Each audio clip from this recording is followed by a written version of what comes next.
Hi there, welcome to the new video, and in this video I will show you how you can view all of the outdated packages in Python. So this is the third video of this series where I'm showing you various different operations that you can do on your packages.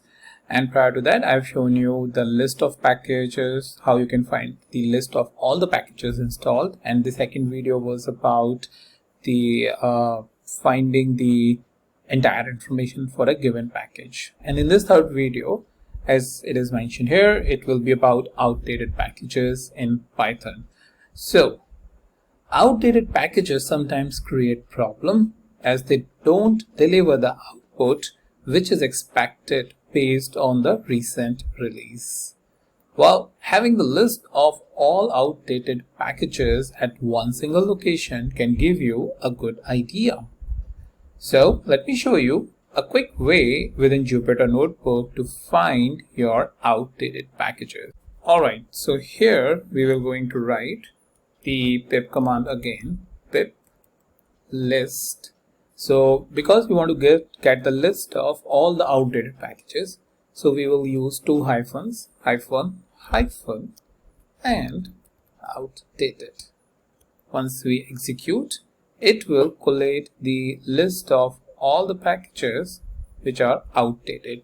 It may take a bit of a time based on the environment.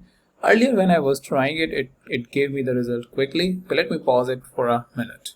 Okay, I guess it took like 5 more seconds, but here is the list of all the outdated packages. So for example, package like asteroid, what is the current version that we have it installed? 2.4.2 and 2.5.6.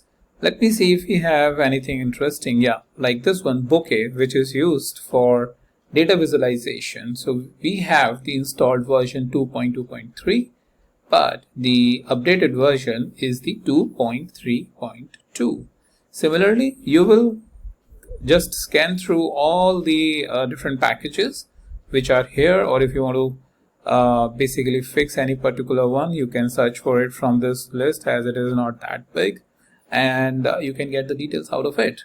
So that's very quickly I wanted to show you how you can view the list of all the outdated packages with their respective current version and the latest version which is available on the PIP. Okay, so that's about it, and I'll meet you in the new video with a new topic.